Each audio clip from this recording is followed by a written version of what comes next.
I have less than a month until my official race, and I'm super excited and also very nervous at the same time. Today, we have a half Ironman mock. The mock itself means I am doing a practice of the actual race. The actual 70.3 is a 1.2 mile swim. It is currently 50 degrees outside. We got a cold front in Florida right now, and it is way too cold for me. So I threw in a wetsuit. We're gonna give this a shot. The ocean water is supposed to be at 72 degrees right now, according to what I found on Google. We're gonna do this swim on Lido Beach, and I'm gonna go from Lido Beach to do my 56-mile bike ride. So I'm gonna go from Lido to Payne Park. Payne Park has an access to the Legacy Trail. I'm gonna shoot down the Legacy Trail and shoot back up again, and then do my 13.1 mile run. The tip I got from my schoolmate is that most people actually don't run the running portion of the triathlon.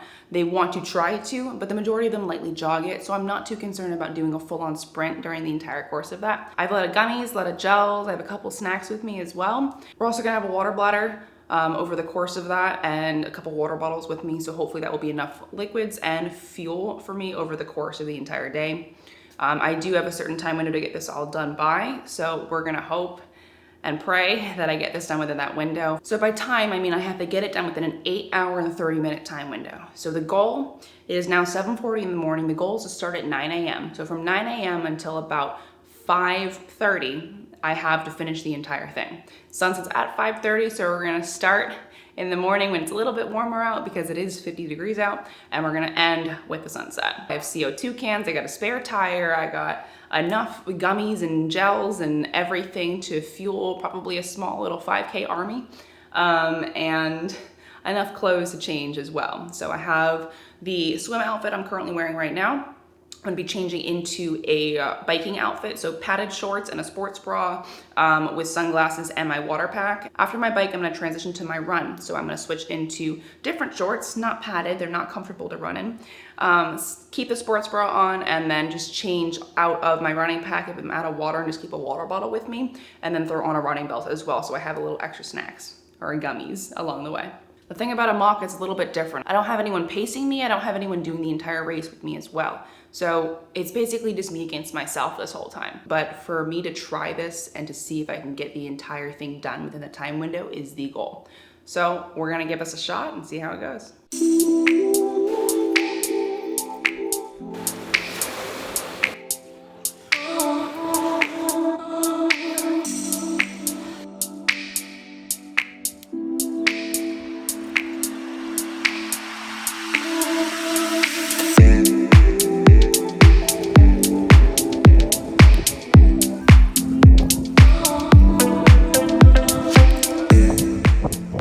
We are 28 miles in, about halfway done. Stop for a quick bathroom break at the very end of the Legacy Trail. We grab a snack real quickly, head back on the road, and then we gotta run.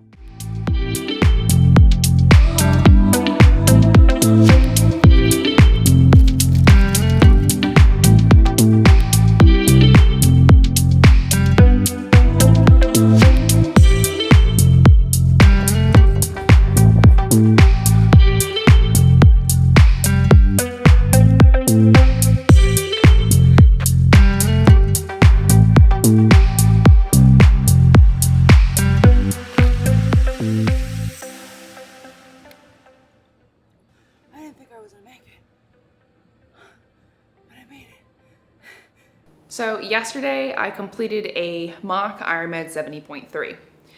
Initially, I went into it very scared. I almost didn't do the whole thing. I didn't want to roll out of bed. I was very cozy. I was cuddling. I was warm. It was cold outside. The outside temperature, I believe, was 59 degrees, if I'm not mistaken. And I almost chickened out completely of doing the open water swim. For the swim itself, it was very cold, and it did take me quite a bit of time to work up the courage to get out of the vehicle yesterday morning and to get myself onto the beach. For the water being cloudy and freezing was really hard for me at first. I did actually have a little bit of anxiety, and at first I had a bit of a panic attack when I got and smacked my face right into the water and realized I can't see down below me. My face is cold. I hate, and like most people who know me personally know that I hate cold, I have refused to cold plunge until about a month ago. And the only reason I cold plunge is now because of this race. My body is desperately in need of every possible way to heal. The one thing about open water that I'm not quite used to is not having a direct path. So trying to figure out going in a straight line wasn't the easiest. When I looked back at my route, I pinpointed from one to the next to into the deep water back towards the shore. It was a bit of a wild mess, and luckily I won't be dealing with that when it comes to the actual race itself. There is a course, there are people set up to keep you from going out of the course. So then after I finished the swim, I transitioned out of the water. I rinsed off real quickly because I was covered in sand because I did do a beach swim and not a freshwater swim. Had to rinse the sand off, get the wetsuit off of me, and change into my biking clothes. So from there, I biked from the Lido Beach Pavilion. I biked 5 miles to the Payne Park entrance to the Legacy Trail. From the Legacy Trail, I went all the way down, and I was actually very grateful to see quite a few friends of mine along the Legacy Trail. There was a couple people doing 100-mile relay races, but I mean 100-mile relay races, you would think there'd be multiple people. No, there were 2 people doing this 100-mile relay race. There was one person doing the first 50, and then they would tag team and have the other person do the next 50. Absolutely wild, but it was a very big motivator for me. When I made it down to the very end of the Legacy Trail, I had about a couple miles to spare, and luckily there were a couple loops in around there that I was able to go through. It did slow me down from my 15-mile-an-hour pace, but I wanted to get the full 56 miles in. For nutrition along the way, I didn't eat or drink anything during the swim because I was in the water, but before I did have avocado toast, a protein shake, and quite a bit of vitamins and liquids before the swim. During the bike ride, I had a full Nathan water pack on, so I had about 2 liters of water in the water pack, plus a crap ton of gummies and gels along the way. About every 10 miles or so, I would snack on a pack of gummies, and I would also have a gel as well if I was really feeling more snacky, because I didn't really have much sustenance throughout the day. About the halfway point on the bike, I was about 28 miles in, and I was already exhausted. I made it back with about 30 minutes to spare on the time window, and I immediately jumped off the bike, put on my running shorts, did a couple quick bathroom breaks as well, and I started hitting the road. About a mile in, that friend of mine who was pacing my friend on the 100-miler circled back around and found me on the Legacy Trail and pushed me for about 5.5 miles of my 13.1-mile run.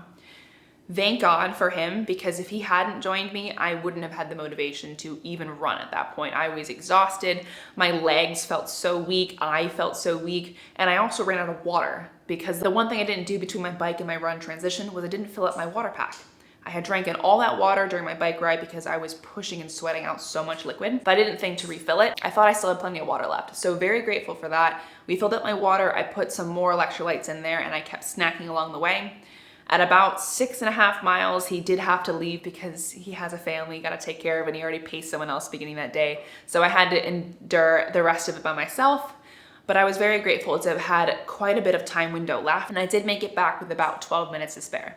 The things I learned that I need for next time is, 1, I need to make sure I fuel my body more. I need to snack in more increments than I was doing between each 10-mile marker, maybe every 5 miles or so, just depending on how hungry I am. But it was one really big learning lesson for me was making sure I have enough food in my system and enough liquids on me as well.